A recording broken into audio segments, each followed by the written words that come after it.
Hello, my name is Chris Ying, and I'm going to be helping you win mealtime yet again.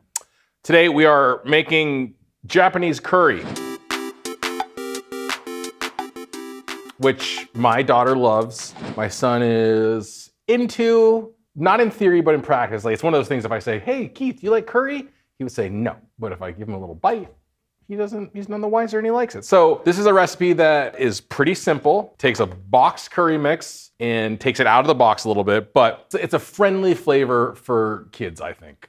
Japanese curry, because it's very sweet. It's got a lot of richness, this one especially, and it's just like a satisfying umami. This is obviously the mild, but you can spice yours up for the adult portions if you like. But I'm gonna show you how we do it at my house. I very seldom make Japanese curry from scratch, meaning making my own roux and all of these things.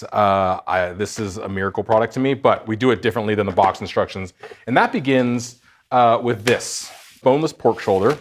And this is something that my friend Ivan Orkin introduced me to because he does it for his 3 kids all the time.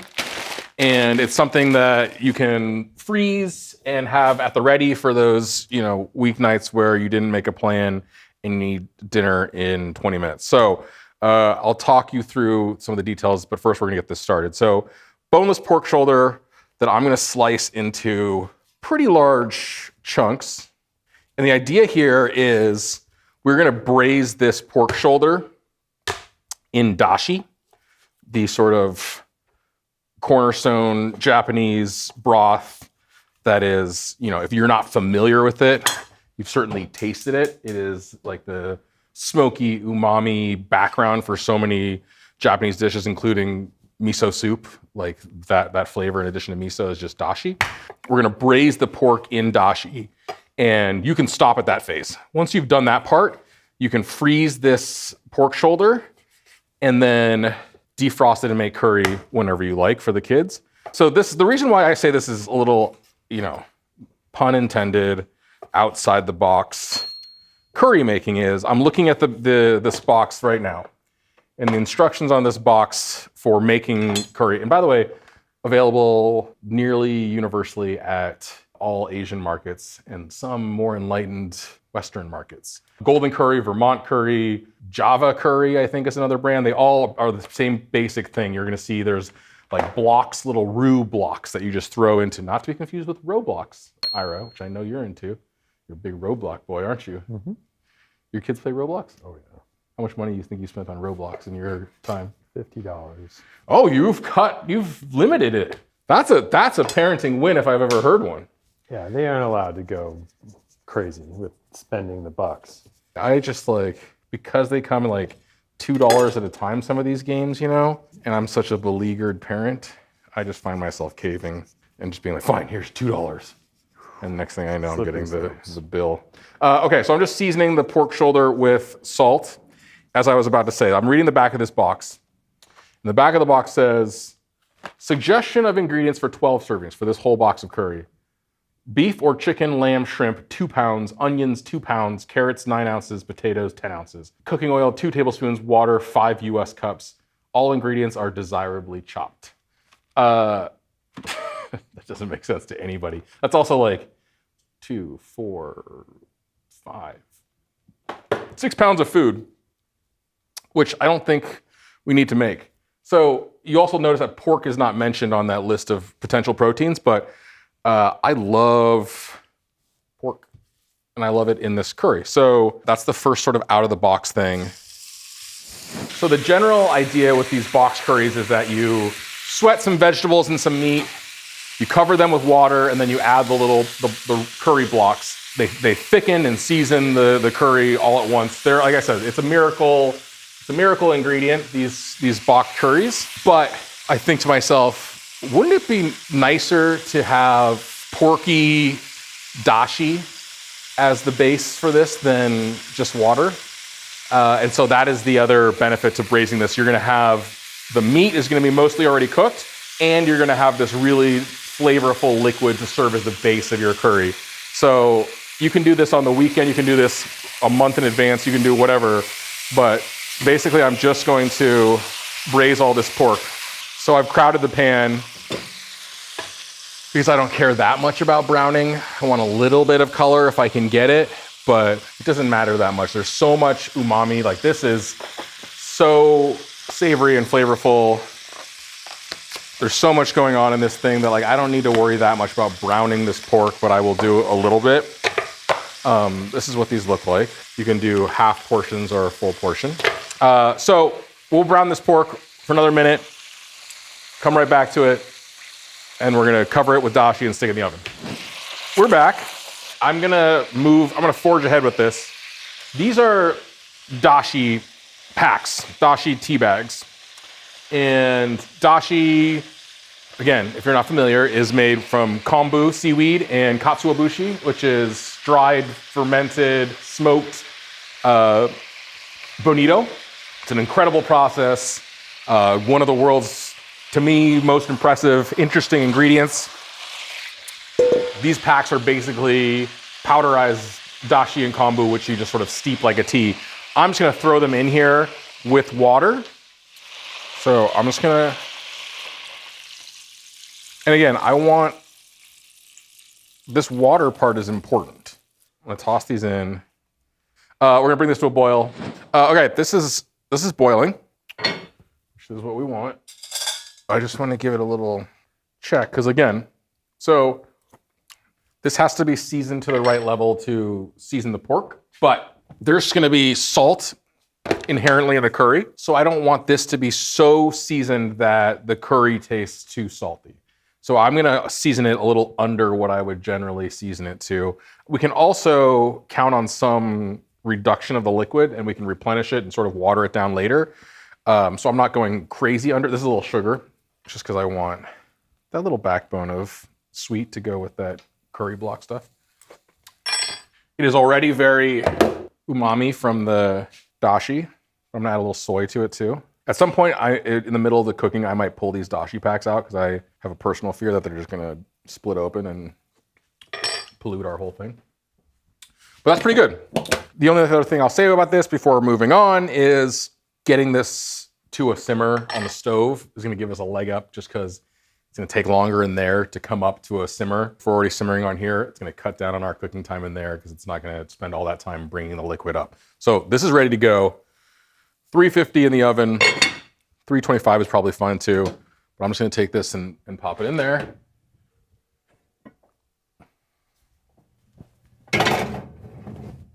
That'll be in there for an hour and a half till the meat's tender. And then we'll pick it right back up from there. Okay, it's been, how long do you think it's been? An hour and a half? Hour and a half, I think, of braising this, which, you know, is not active time. I cooked a whole other thing while this was going. This is where we are.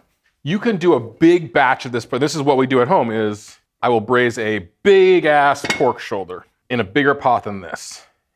Cool it down, freeze it in quart-sized containers in the freezer. That's where you freeze things. And then you can pull them out whenever and you will have curry. So, but this is a smaller batch, but this is probably right here, 3 nights of curry right here. So this is done. You can see pork, tender, but not shredding into pieces. I still like it to have a little bit of chew. All that liquid there is what we want because that is the basis for our curry now. So let's imagine this is Tuesday night. I braised this 3 Sundays ago, and I pulled out a quart of this liquid and pork. I'm gonna make 1 of these. I usually, for years, I just defaulted to making both packs of curry. It's just too much for my family of 4. Maybe someday it won't be, but right now, I'm eating curry for like 5.5 days if I make both of them. So I'm gonna just stick with 1 of these. And this is what the blocks look like. Ballpark, what does this retail for, this 2-pack? $5. What a deal. And you can find them, again, you can find these curry packs in a lot of places, not just Asian grocery stores. This is probably too much sweet potato for this thing. I peeled these Yukons and I peeled these carrots. I'm gonna use half of this. This is a Japanese sweet potato. And you don't have to use this. This is not essential at all. I just like Japanese sweet potato for a little variety in the old. This right here, the like onion, potato, carrots, sweet potato, more or less represents all of the vegetables I like in curry. As much as I like the brassicas family, I don't like cabbage, I don't like cauliflower, I don't like broccoli, any of those things in my Japanese curry. They just don't play well. So from here, it's more or less following the box instructions. Oh, fudging fudge whistles. Don't do that again. Little Dawn Platinum Ultra will get that right out there. So guys, Dawn, if you're watching, I'm your influencer right here. Got a little oil on me, Ira. Oof.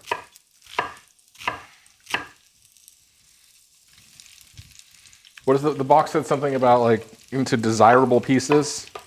These are desirable pieces.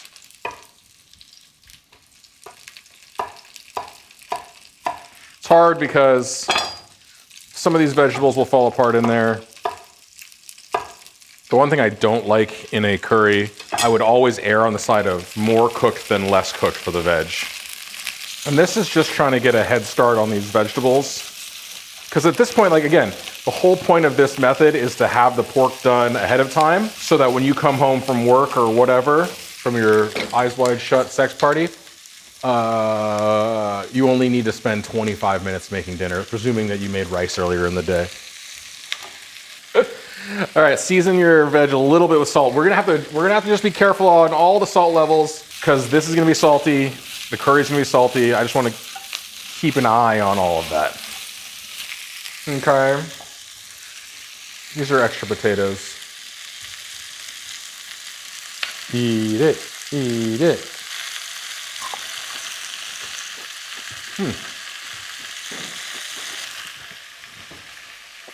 I've never done that.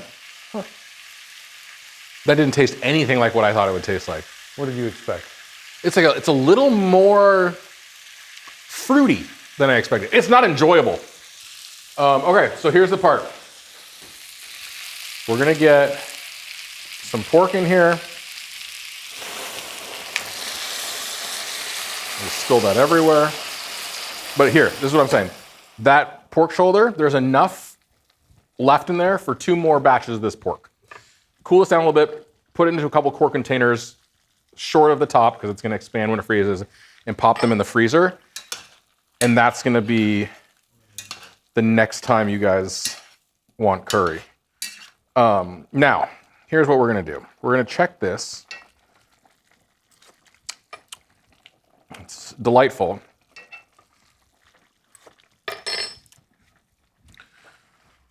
I'm gonna do this move. I like a little extra sweetness, so a little honey. It doesn't need it, but the kids also go for it.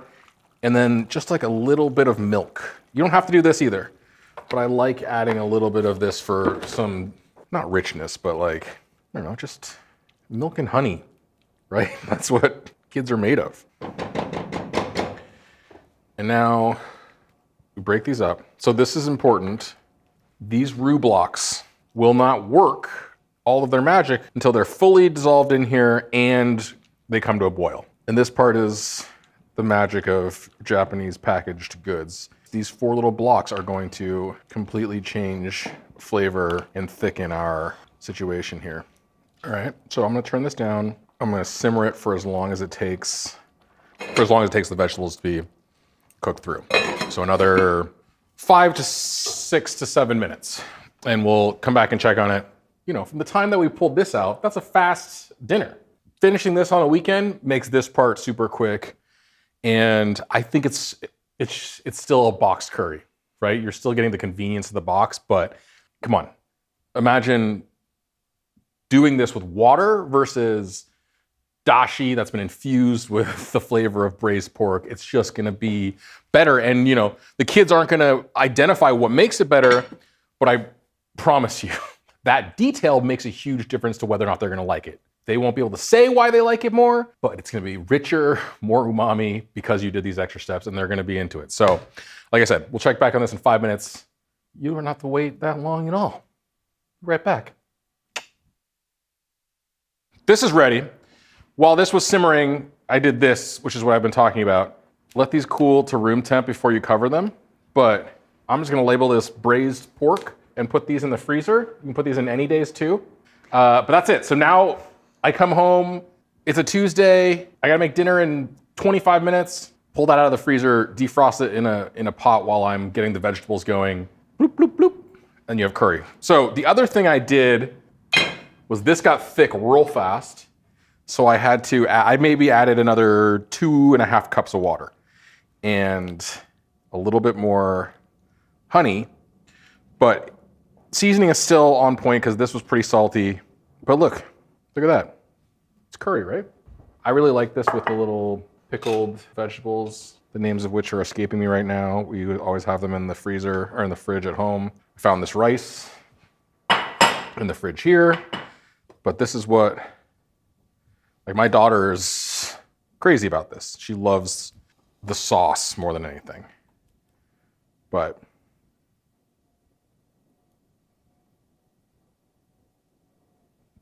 that's it. You know, I try to categorize these recipes as, like as close to a guarantee as I can give you, or a 50-50 shot, or sort of an acquired taste thing that might work for your kids. For a lot of people, I think serving curry to your kids might seem like, anybody telling you to do that might seem like the dumbest person in the world. I would encourage you to try it because it is a super kid-friendly flavor. It doesn't matter if, whatever background you're from, curry, like Japanese curry specifically, is just a really friendly flavor for kids. And, is that a guarantee it'll work? No, I would say this is somewhere between a 50-50 and a long shot. But if you try it and they're into it, this is such a good play. If you're lucky enough to have kids who are into this, this is like a game-changing play to have this in your back pocket. So, all right, this is the curry. What a delight. What a delight. Maybe I'm insane. Maybe this is just a blind spot because I grew up eating curry and I love it so much, but I just think your kids will eat it. Would your kids eat curry? Did they have curry at my house before? Yeah, and I made butter tofu curry the other day. It was really good.